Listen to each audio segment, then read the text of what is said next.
he asked his first officer, I want certainty in my solution. And the first officer says, uncertainty is part of the equation. And I will focus on the nature of uncertainty as we go through, because every time you make a decision, you make it on the information you've got. And when you're making a decision to achieve objectives, you are looking to reduce the uncertainty so that you'll be able to predict the consequences. So that's really important. And I thought it was very interesting to see it in Star Trek, where someone, and many senior managers say, I want an absolute assurance this will work. Well, that's impossible, because you can't know everything. And in a highly volatile, highly moving environment, what seems certain yesterday is not certain tomorrow. I'm doing some work with the Chief Technology Officer of Microsoft, who's going to be giving a presentation on my behalf for me at a conference I'm managing. He said, I'm not going to write the material or even finalise the details of the topic about AI and the threats and opportunities associated with it, because within the 2 months before the conference, that could change. That's how quickly AI is changing. So depending on the nature of what you're working with, no such thing as certainty. So I'm hoping when we look at the risk management bit, you'll get a feel for an understanding of what it's about, the principles.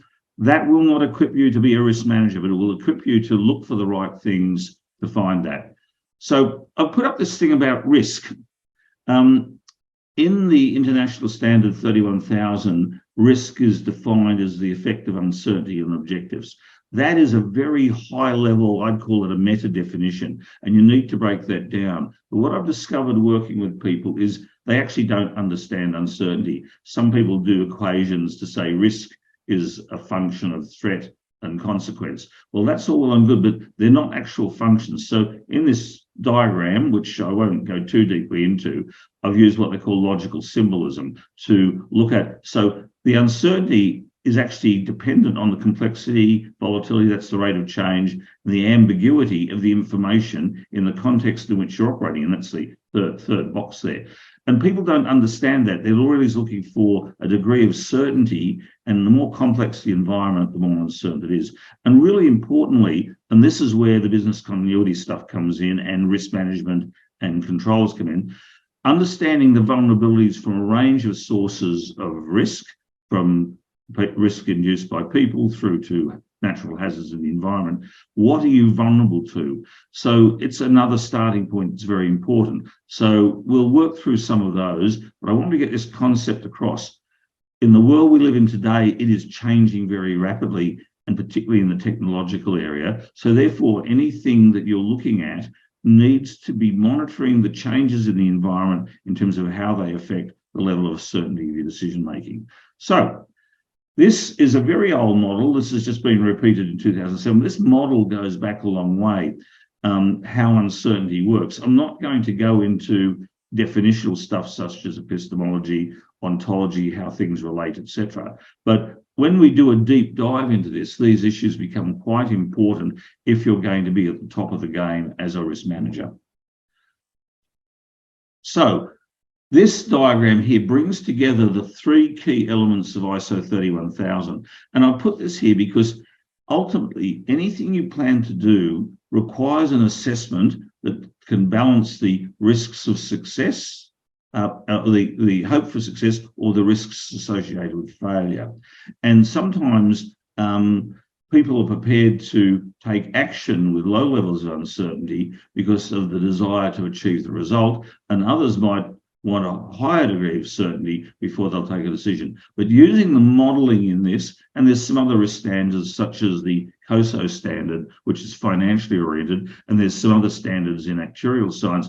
If you don't do a risk analysis around the management, the operations, the objectives you've got, and what needs to be done to achieve them, you go in without sufficient idea on how to apply decisions and how to take actions. So I start with this one. And again, seminars on this are quite detailed, but at the top level, to get this stuff to work, you really need leadership and commitment from your organisation. As an organisation, oh, sorry, there's an alarm going up here. I'll get rid of it. Excuse me for that. In fact, I'll make sure all of this is turned off and no one will disturb us.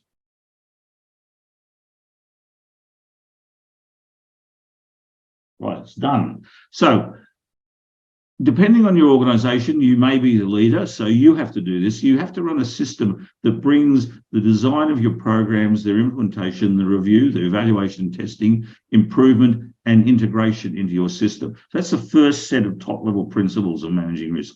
If it's not supported by the culture of the organization to do good risk management and good business continuity as a consequence, it doesn't work. So what you've got here, a colleague of mine, Dr. Frank Herdman, who I work very closely with on supply chain security and risk management, language, etc.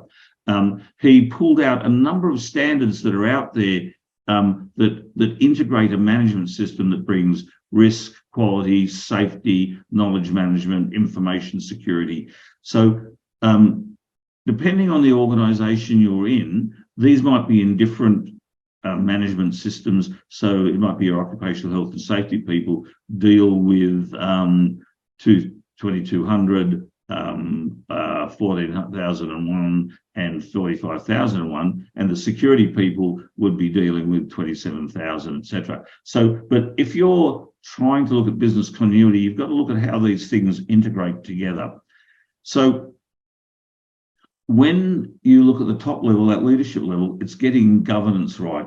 How are the management systems for your organisation integrated by risk management to ensure that everything from human resources to manufacturing to service and marketing, etc., how do they all relate, and how are risks associated with any of those pieces of work analysed to reduce the likelihood of failure and enhance the likelihood of success? Rightio, moving on. So analysis is the key. When you work down into ISO 31000, you need to look at the methodologies and practical assessments that you need to do. And there is a full section in ISO 31000 and other documents about risk analysis and assessment that to get ready to understand what actions you've got to take for business continuity are based on an understanding of the threats from the external environment and, of course, the vulnerabilities of your organisation that I mentioned earlier, so that you can manage the impact of events and prioritise those risks to put resources against to reduce the likelihood, or particularly in continuity, respond to an event to ensure your business can continue to a degree that maintains the capability of the business. So when you start to look at the risks that are out there, and I'll use the word sources of risk, you can see a pretty significant range of things, ranging from natural hazards to interruptions in transport through to terrorism and criminality and failure of infrastructure. When you start to look at how you would want to create continuity for your business, you have to look at a range of these, from the ones that are likely to occur. So if you're in Australia in the rural area, wildfire, you have to take that into account for your business. So for example, in the business that is my day job in Tallis, we have a major explosives factory. Now, clearly, it's in a rural area of Australia. So a major part of our risk analysis is what is the range of cleared land around it to ensure that there's no threat from wildfire. In addition, it's in a riverine area, so flood has to be taken into account. Really interestingly, of course, when it's in operation, lightning is also a major issue. So we have a 24/7 monitoring, and when it's in operation during the working hours from 8 to 6 during the day, that's when it's most vulnerable to a major electrical strike. And if you can imagine the sort of mining explosives you've seen in those big open cut mines, we make those and distribute in the mining industry. So we have a permanent link into the Weather Bureau to monitor storm changes that might create a source of risk. So that's clearly a control that a lot of other companies wouldn't have. They wouldn't worry too much about lightning. But if you're manufacturing high explosives, certainly it's going to be looked at. So your context becomes really important. As you work your way through, clearly your dependency on deliveries and infrastructure affects most companies. So you need to look at what are your alternative sources of supply.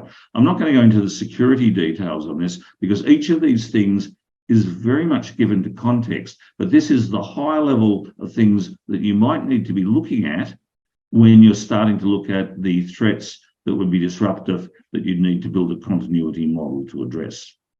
So you'll see on this chart, as you're looking at the chart on the left-hand side, there's human-initiated threats. Now, most companies, particularly through cybercrime, are vulnerable, but because if you're a retail business, criminal activity and theft can account for 25% of your sales loss.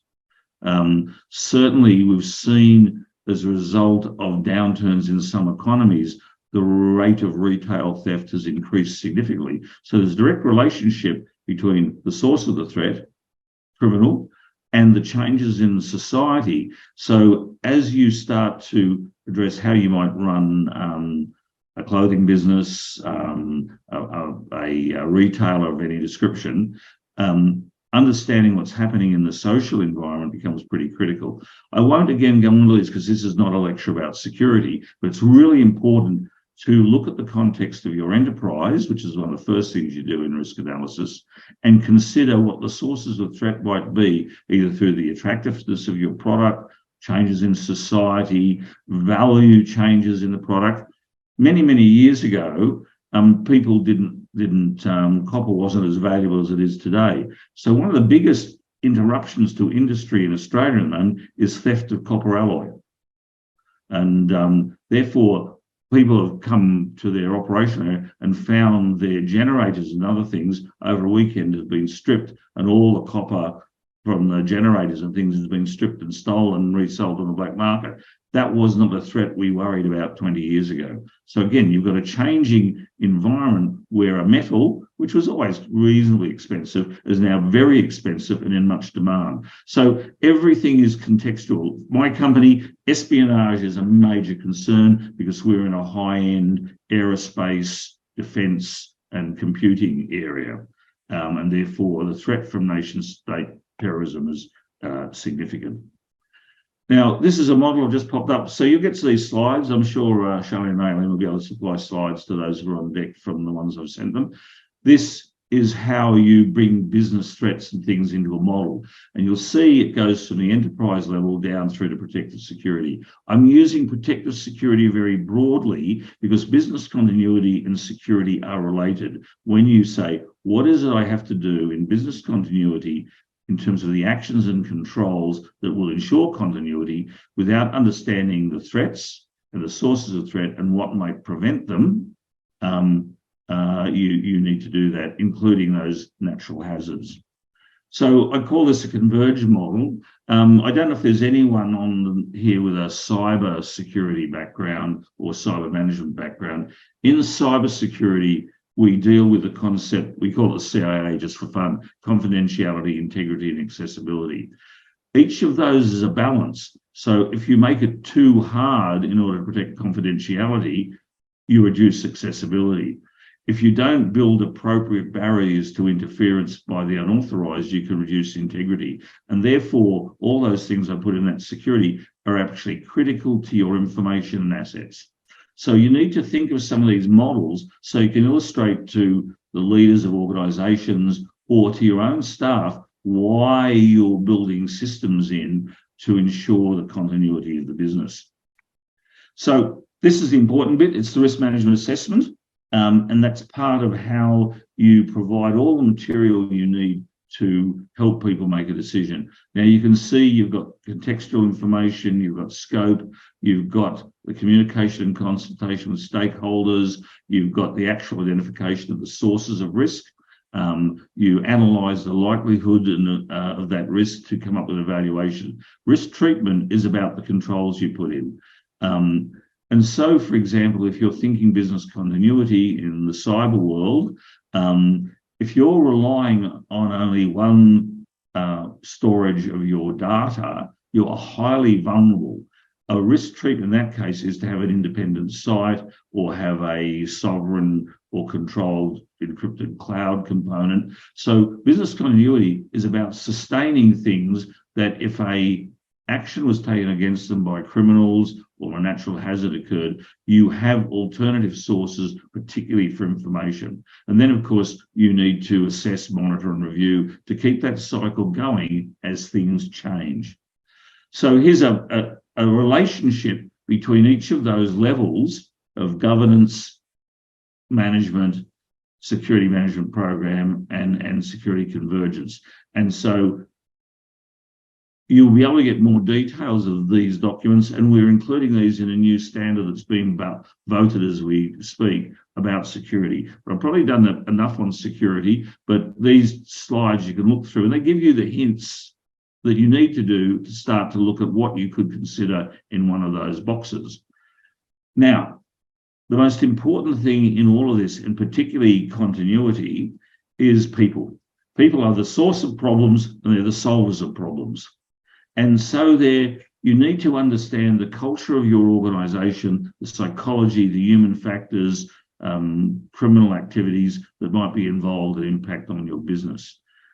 One of the most interesting things in some deep research that was done quite a long time ago about resilient organisations was the most important factors were around the leadership, the clarity of the purpose of the organisation, the capacity for individual members of the organisation to understand their roles and duties, and even when communication broke down, sufficient capacity to make decisions to keep the job going.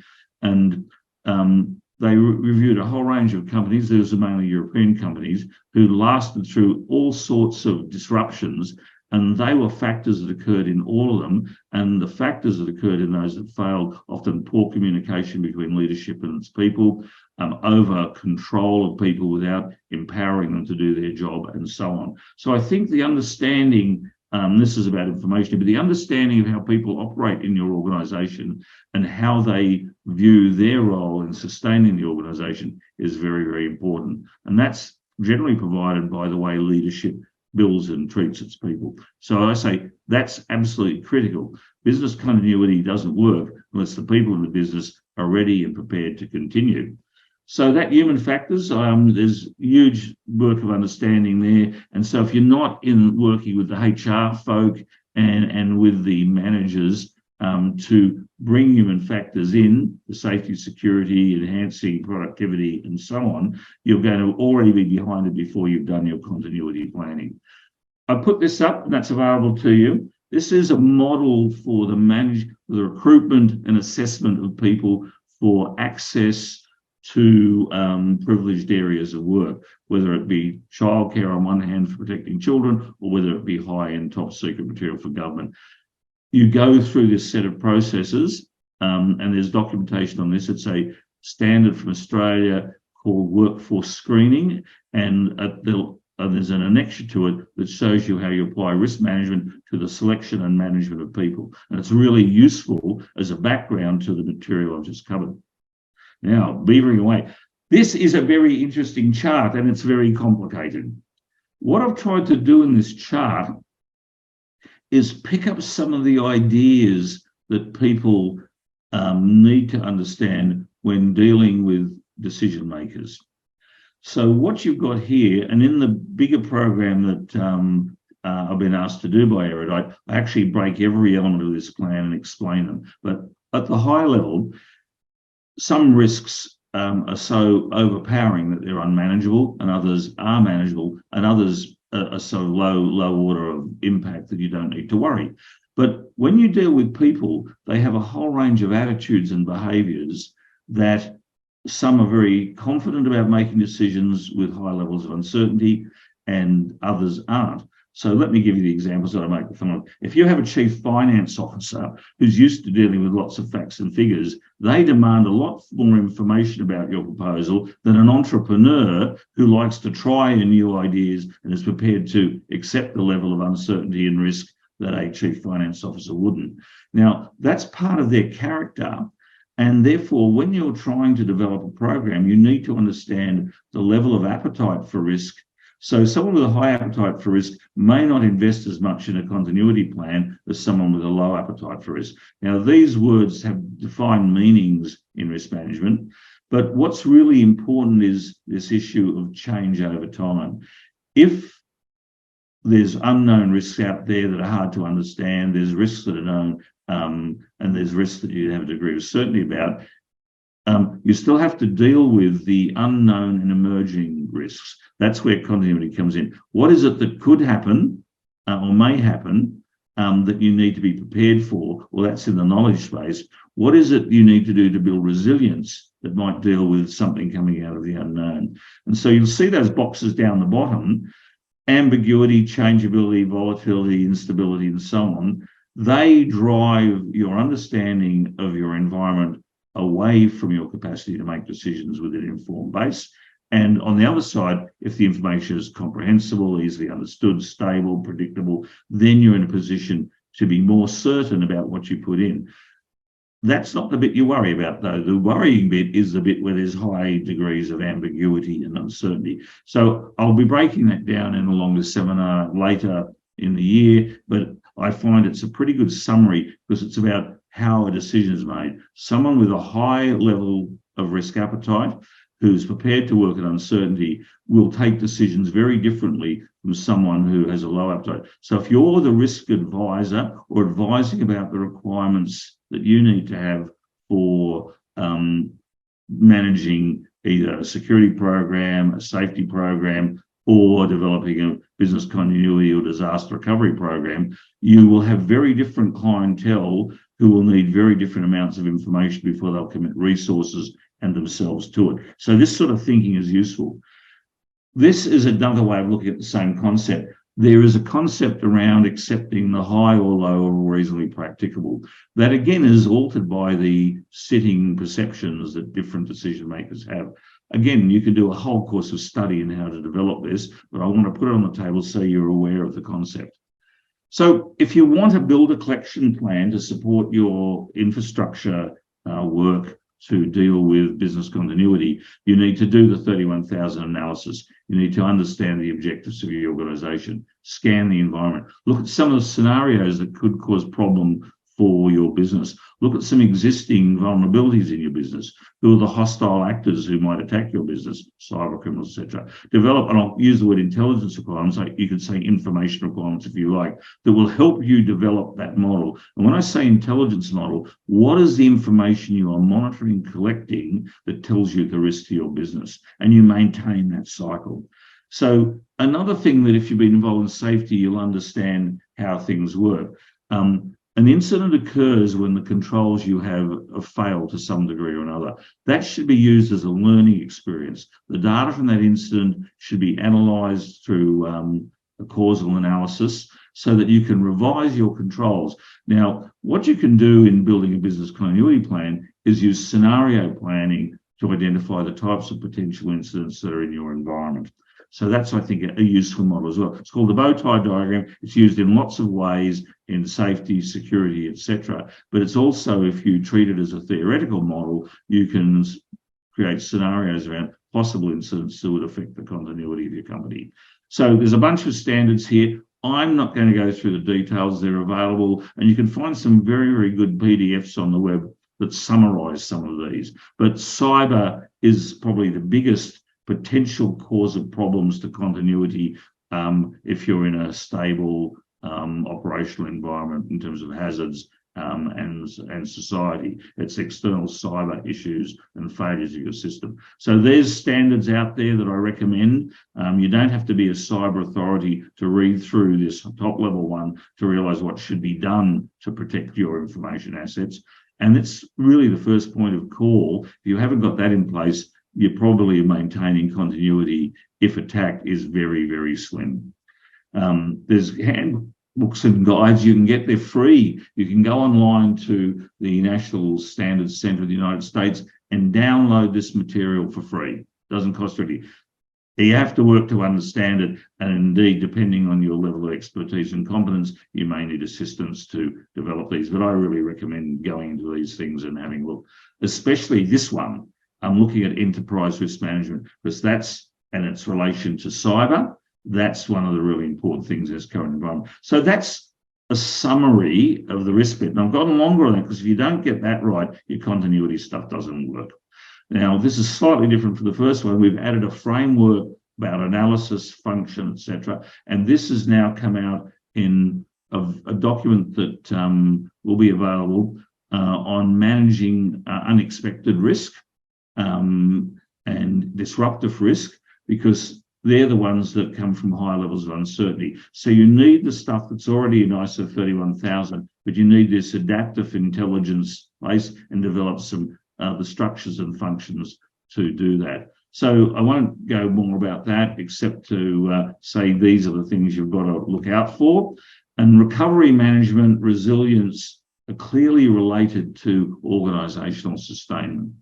So I'm not going to go through some of that. I hope some of you folk are aware of quality systems. This is a development of the quality systems model, and I'm directing it directly to the clauses that are in the standard. And you need to be able to look at those and say, can I apply them in my organisation? And then, as you work through, there's models out there. This is from the Risk Management Institute, Enterprise Risk Management. You can then assess whether your policies and processes are good. So is there anything falling in place? Yes or no? All the way through. Tier 5 is the optimum, and it's something to strive for. And you'll have this slide so you can deep dive, but you'll find, again, this material is available. So continuity, I know I'm running a bit behind. Why continuity? There's these scenes here, particularly the bottom one and the one on the right of the screen. This was a major fire in Sydney, and the other one's floods in Germany. All of them are natural hazards, out of the control of generally your business. But do you have an awareness of what's around you, and what, if there was a failure like this, the consequences would be for your building? And in that modelling and scenario work I talked about, have you asked the question, what if? What if the building next door to us had this sort of fire? Meaning power would be cut off for weeks, perhaps. What are your alternatives? Do you have arrangements in place? What do you do with your staff? COVID was a fantastic example, because even though all the indicators are there, it came much more quickly than people expected. We're in a unique position in Tallis in Australia. We had most of our staff equipped with personal computers. So we, even before the lockdowns occurred, we had started deploying staff from home with the cameras and the computers that they need. But we're a really big company. But you could think about that. What is it you've got in place for even a small enterprise, that if there was a failure in your warehouse, a failure in a distribution system, or an event near you, what are your alternatives for sustaining the business? And what will be the cost of those alternatives relevant to the cost and loss of the time lost in restoring your business? Now, here's on the left-hand side, natural events, disruptions. It's just a list, and you could use those headings to say, are they relevant to my area? Some of them will be, some of them won't be. If you're in the hurricane belt in the United States, look at the damage that's been going on there in previous events. If you're in Australia, bushfire, drought, not too many problems with earthquake. We occasionally have it. If you're in Indonesia, major landslide issues during the monsoon. Can you be affected by them? Can your staff be affected by them? So you need to scope out what the major disruptions to your system might be. And even if it's a rare event, you may be wishing you thought more about it. One of the things that upset me about the response to COVID is when SARS first happened and swine flu and Middle East respiratory syndrome, companies that were ahead of the game actually developed programs of what we do. But because it wasn't in the forefront, sometimes those programs were lost through the churn of staff. And I think when you're dealing with resilience and building your business continuity, you have to keep engaging with it through exercise and testing. Otherwise, it's lost. So people actually couldn't find their pandemic plans. I was lucky in our company. My deputy was a senior military officer as a reservist. He had experience all around the world. We had plans for SARS and things, and looked at how we'd continuity then. So it was very easy to find us because we had continuity in our staff. But if we had left the job, I think people would not have known where to find that material. So it's something to think about. So when you look at business continuity, there's lots of help out there. The Business Continuity Institute in the United Kingdom has some wonderful stuff, and you might find in your country there's a branch of that institute, but you can go directly to it for anywhere in the world. And you need to get an agreed understanding of what the processes and procedures and activities in your organisation are that will allow you to deal with an operational interruption. Now, there'll be disasters that you'll never cope with. If we had an electromagnetic pulse, which is like a giant sunspot emission of energy, we'd all be in trouble. Musk, in his original satellite network of 34 satellites, lost 34 of those satellites to an electromagnetic pulse because he decided on the balance of probabilities he wouldn't put shielding on them. His current version does, because he's big enough from a continuity perspective to do that. But if that was his only capability, losing 33 satellites out of 34 would have been a disaster. And my view was, given the history of electromagnetic pulses from the sun, he should have taken that on board, but someone didn't do the risk analysis. So when I talk about continuity, I also look at this. This is a model, and there's an article from the Australian Journal of Emergency Management that looks at resilience in the context of how you build your organisation. And there's a direct relationship between resilience and continuity, but they're not the same. You sometimes find people will use business resilience and business continuity the same way. Continuity is about putting in the processes that have a higher likelihood of potentially being affected and putting in the controls to reduce it and the response mechanisms to keep business going. Resilience is deeper than that. It's about building a cultural component of your organisation that is ready to adapt to unexpected change. They are related, but I think the more you dig deep into resilience, you'll find there's some significant differences. So when you develop your plan, deal with the essentials. You've got to establish what your recovery objectives are. You need to get insights, and this means working across your organisation, because a failure in HR may have total consequences for capacity continuity, a failure in payment and processing, a failure in supply. Do you have alternative sources of supply if the one you've got fails? How dependent are you on a single provider? And if you are, what would you do if that single provider failed? Now, unless you've identified some potentials there, now you might be able to help the company by having some insurance. You might have some guarantees from the company where they live with the liability. But at the end of the day, you still won't be able to service your customers, and therefore the reputational damage won't go back to your supplier, it'll go back to you. So you need to think of those things.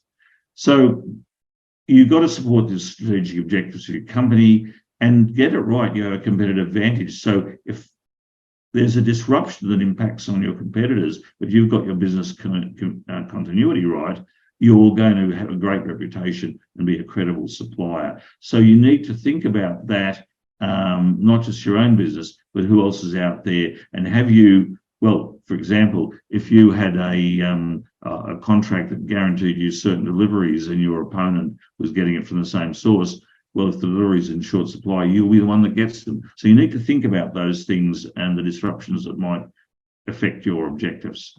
So it's got to be right for your organisation, and you really need to have your business continuity management system, and you can draw on the international standard. It's 22301. There's some complementary standards, including one on supply chain continuity.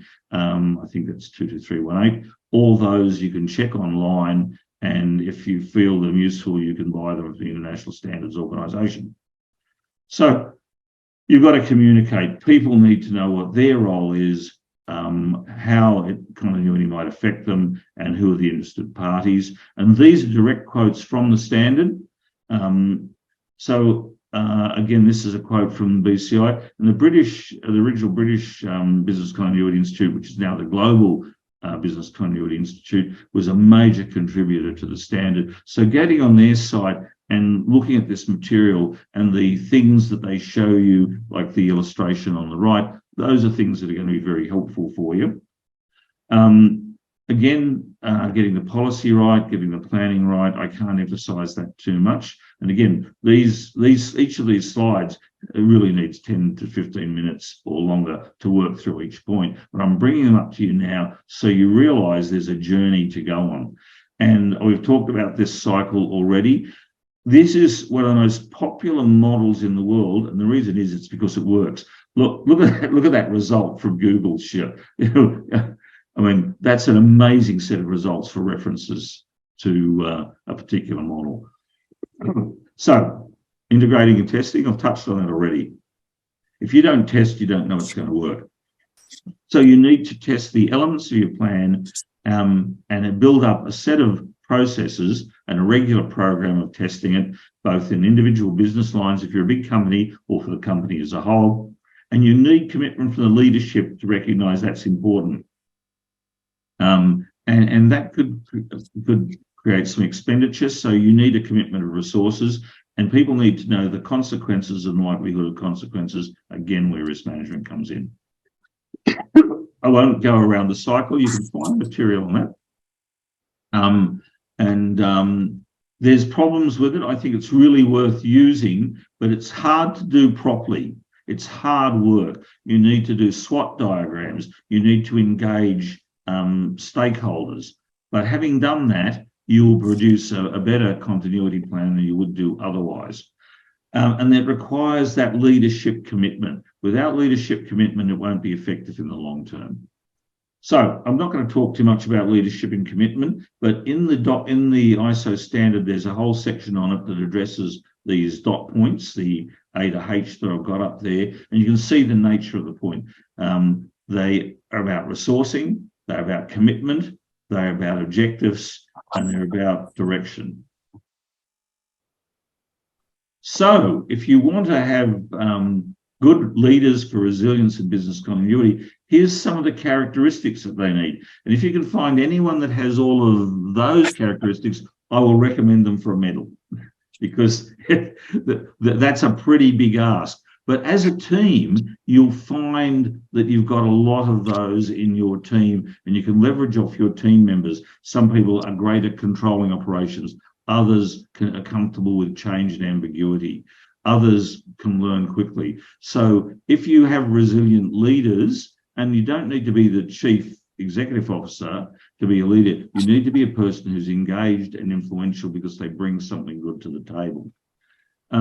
So you can go through all the roles and responsibilities for your business continuity program, including documentation and requirements, reporting. You have to be able to explain to people what will be done, what resources are required, who's responsible. And okay, so I think there's a lot of value. I don't know what has a exclamation mark for ISO there, probably because I was doing it on a small screen when I did the slide. I hardly recommend this, but I don't recommend it in isolation. Reaching out to the Business Continuity Institute and another range of documentation that you can find on continuity, models from other companies that are publicly available. If you have shared partnerships with companies, benchmarking against people who aren't your competitors but can provide insight into what you do. I often benchmark my work with major transport companies, banking and insurance operations to look at what they're doing in business continuity, particularly in the cyberspace, because there's a great deal of similarities. From the banks, I'm looking at the protection of high value information. From the transport people, I'm looking at logistic risks, etc. And those relationships are often very personal, but I really encourage you to do that. And competence. Competence requires both knowledge and practice. And therefore, getting competent people in this area can be very hard. I've met people who consider themselves business continuity experts, and all they can do is repeat what I'm repeating, and they don't demonstrate it in application. So if you are going to seek help from continuity experts, look at what they've done, look at who they've talked to, get some references, because there's plenty of experts out there who will charge you a lot of money and not be particularly helpful because they haven't got that deep competence at the operational level. But and if you're the person who's going to do it, there's programs and training that you can do to get there. We've talked about awareness, communication earlier. it's critical to keep people aware. I even know in my organisation, because it's very big, if I went to a unit and said, where's your business continuity plan? A lot of people wouldn't know. But as long as the deputy manager and general manager of that unit knew, and their safety person knew, and their security person knew, it wouldn't worry me that the project manager on Project X didn't really know. But we make sure our continuity plans are available to everyone in the organisation in their business unit. And there's an overall continuity plan that the vice presidents of business units have to sign off that they're doing all the things in that plan that's required for continuity of their business unit. And then, of course, there's whole of organisational community continuity, and that's actually addressed at the vice president, executive leadership team, and the board of directors. So that's a leadership commitment that one would be looking for. I'm not going to go into operational planning and control. That's deep dive activity, and I'm hoping as we look later in the year in some of our programs, we'll be looking at how you do that.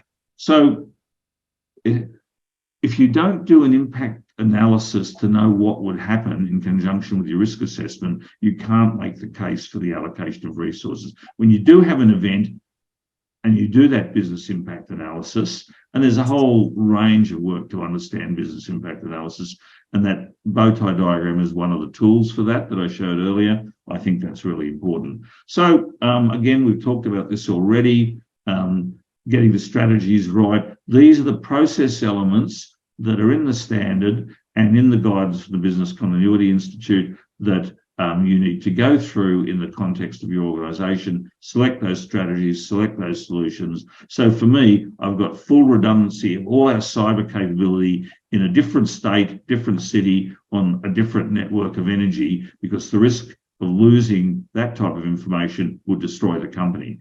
Whereas if we had problems in our vehicle manufacturing area, we could take our staff and move them. It would have a really big dent. It would really hurt, but we could continue because we have a vehicle repair facility in Queensland, which could be geared up fairly quickly to sustain and maintain vehicles in operation and take some that are unfinished and finish them off. So if our plant in Victoria was damaged by something, we have an alternative. So we think those things through, and we have done things like that in the face of bushfires and other events.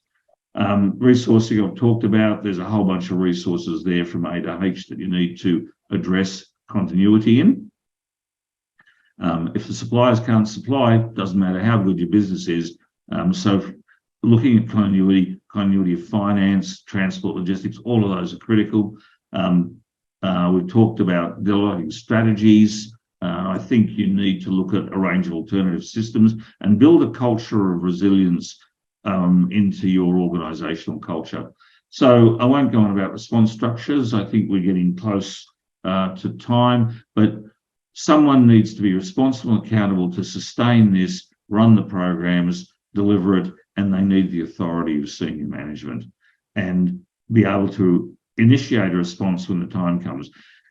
This may not be a crisis. It may be some other form of intervention. It may be moving slowly. It may be moving quickly. But I think you need to do that modelling and scenarios relevant to your organisational context to do this piece of work.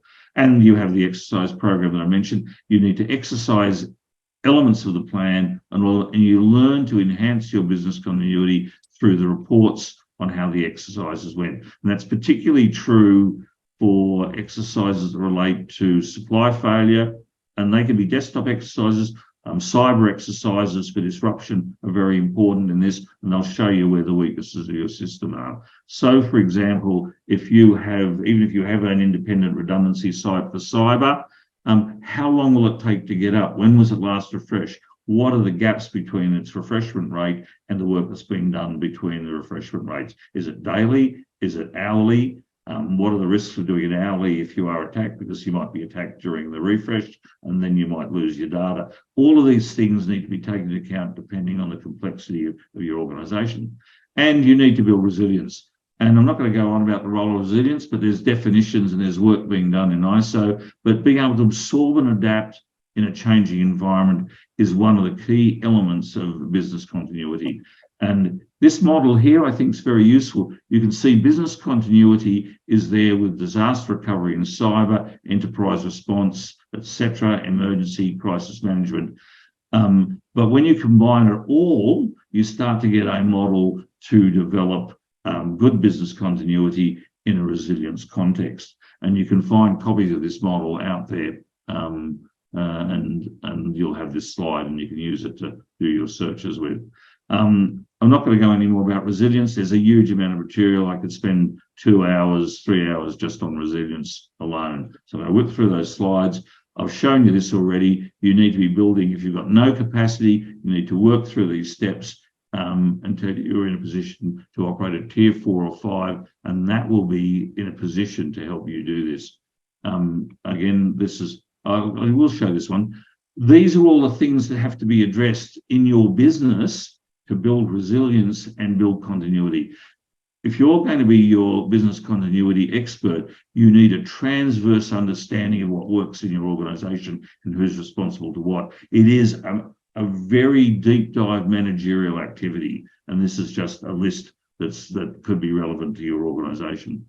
And here again are the sort of models and how you build resilience and continuity, and some of the principal things. You'll see ISO 31000 up there. You'll see safety, quality, supply chain, environment, and cyber. All these things need to be looked at in the context of what your organization's objectives are and what they do.